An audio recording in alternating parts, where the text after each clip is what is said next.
Hey there guys, I just wanted to share with you a budget laptop I managed to pick up for that absolute bargain of 10 Australian dollars.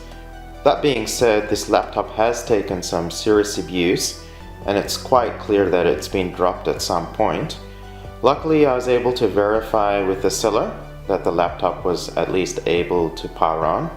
However, the only thing I was able to see at the time was the backlight shine through the cracked LCD, but for $10, who cares? Given that the screen was completely destroyed, I was hoping that if I removed it, I could just use the main body as a desktop computer. So I've already carefully disassembled this laptop and removed the screen from the main body. If you would like to know how to do this, I've attached the link in the guide in the video description below. So this is quite an old machine. It's a Toshiba Tecra A9. It's got 2 GB of DDR2 RAM. The hard drive was taken out by the owner, and it's got an Intel Celeron processor. So not sure how fast that is, but we'll see as we go along. Also, so given that the screen was completely destroyed, I took this opportunity to see how much of the laptop display I could disassemble just for the fun of it. So let's take a look at what we have here.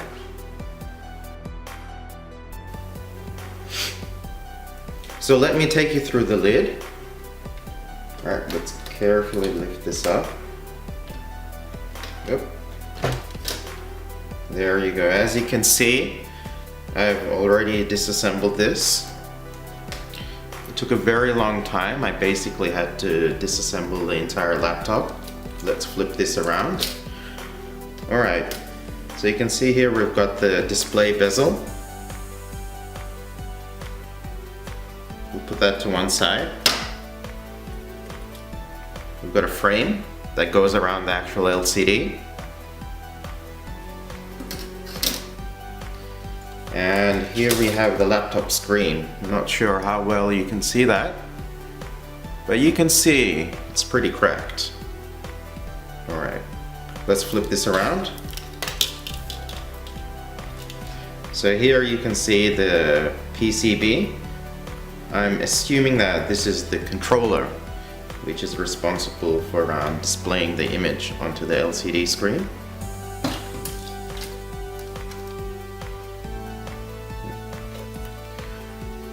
This is another bit of plastic here. I think this is responsible for keeping everything together. Now this is the interesting bit. I've never actually ever seen anything like this before. So underneath the LCD we've got this series of sheets. So let's count. 1,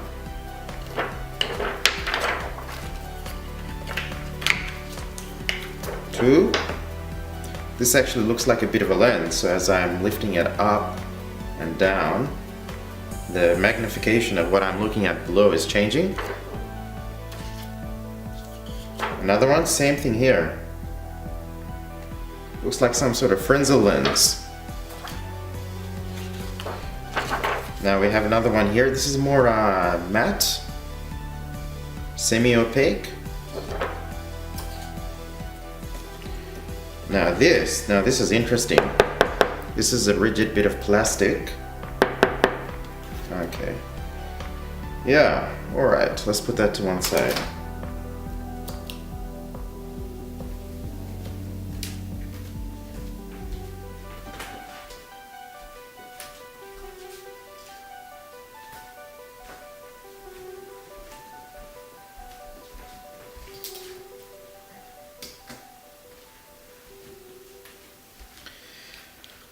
So what I have here, so this is actually a cold cathode fluorescent lamp, similar to lamps that you'd have up on your ceiling or in some buildings.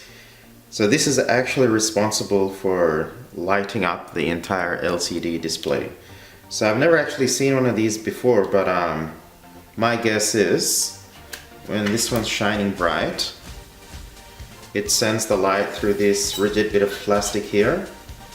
The whole bit of plastic illuminates, and I believe these series of sheets here are designed to disperse that light evenly throughout the entire display. So you can see here I've got laid out on the table all the bits of the display. We've got the panels, bits of the frame, back panel, LCD, controller, and the cathode tube here. So let's take this opportunity to have a closer look at the main body of the laptop. So you can see here and here, this is where the screen used to attach. These are where the hinges attach into. And what you can see coming out of these spots for the hinge are several wires. So these are wires that normally would have been within the laptop display itself. So we've got this black wire here, we've got this white wire here, and we've got this gray wire here. As you can see, I've just routed them around the main body of the laptop and just secured them with blue tack and tape. So what these are the 3 antenna wires for the wireless card inside. Okay. So we've got another wire here. See this large wire, and we've got this connector right at the end of it. So that's actually the LVDS, the cable for the display for the laptop. So I've left that on at the moment. I just want to make sure that I can get this actual laptop base running with an external monitor first before I decide to tidy up these cables and move them out of the way. So in the next section of this video, what you'll see me is I'm going to take this out to my makeshift test bench and see what we can do. So as you can see here, we've got the laptop set up now on the bench. I've plugged in the VGA cable to my external monitor.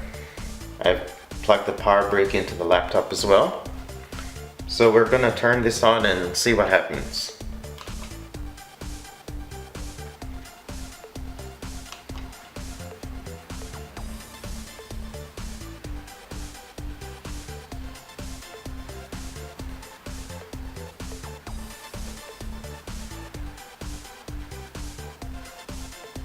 So as you guys can see, it's actually managed to boot up. We saw a brief error message where it said could not detect hard drive. That's fine, it's got no hard drive in at the moment. And we're getting a few other messages, not quite sure what they mean. Media test failure, check cable. So look, I've actually off camera have tried multiple external hard drives into this. I've cleaned the SATA cable, I've made sure it's fitting nice and snug within its connector on the motherboard, but nothing's worked basically, so which has led me to conclude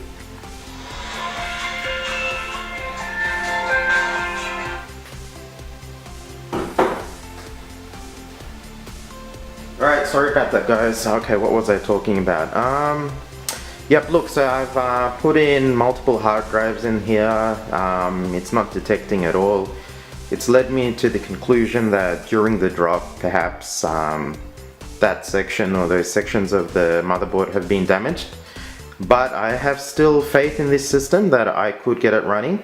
What I am thinking is putting in a permanent USB into this machine and getting the BIOS to load the operating system from the USB.